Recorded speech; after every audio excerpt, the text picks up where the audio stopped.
I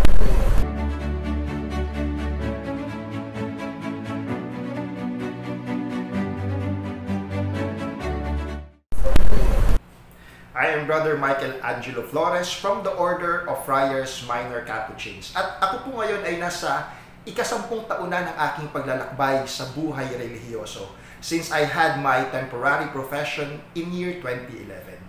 The most significant experience that I had is in year 2020 during the Taal eruption. Dahil po nung time na yon, tumawag yung aming provincial minister.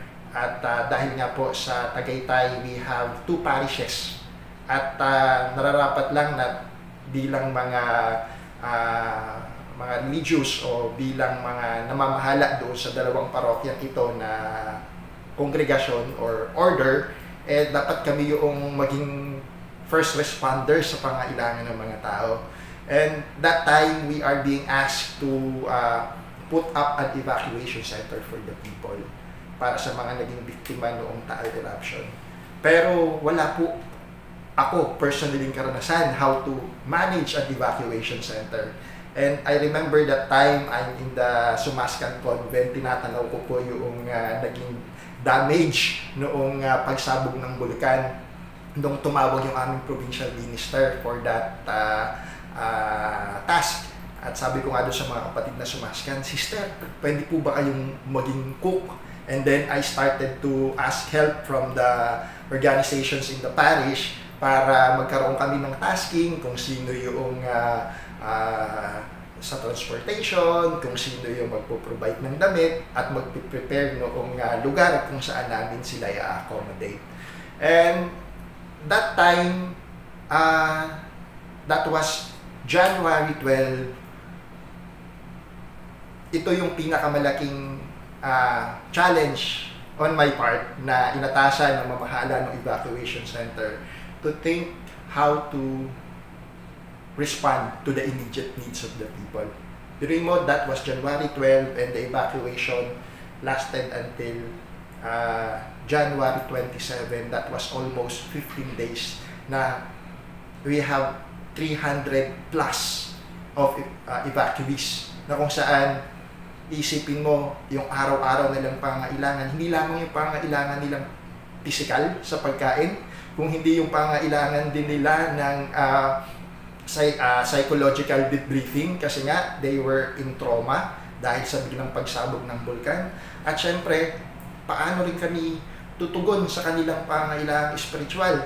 Kaya nga, the evacuation center which started in Lourdes, Tagaytay, it was transferred to the Amigonians kasi nga po kasama ang Lourdes Parish doon sa danger zone na sinasabi ng PVOX na kung sasabog ng malakas ang bulkan ay mapapasama ang Lourdes Tagaytay. And in the Amigonian Seminary, maraming salamat sa mga kapatid na Amigonians na tumanggap, ay araw-araw iniisip namin kung paano i-manage yung kabuuang pangailangan ng mga tao. Pero true enough, God is so good kasi siya po yung nagpadala ng mga taong tutulong, no? Tumulong din ang Student Catholic Action of the Philippines, tumulong ang Ayala Foundation at iba't ibang samahang pangsimbahan, mga NGOs at minsan mga individuals and families na nagpaabot ng kanilang tulong kung paano mapapa-provide yung pangailangan ng mga tao. And we are also very happy because we're able to manage this evacuation center na para kaming nagkaroon ng isang barangay, no? Doon sa evacuation center for more than 15 days na yung barangay na ito ay para rin naging isang pamilya. Kaya nga after po nung time po na kailangan na nilang umuwi dahil bumaba na nga po yung alert, no? Nung Bulkang Taal, syempre ando doon yung point na parang may iyak ka or matatouch kasi yung point na naramdaman mo yung saya ng mga tao na pagservisyohan natin sila ng maayos, ano, sa iba't ibang aspeto ng kanilang pangailangan. At sabi nga nila, hindi nila makakailimutan kung paanong sila ay kinaliga at inalagaan ng simbahan.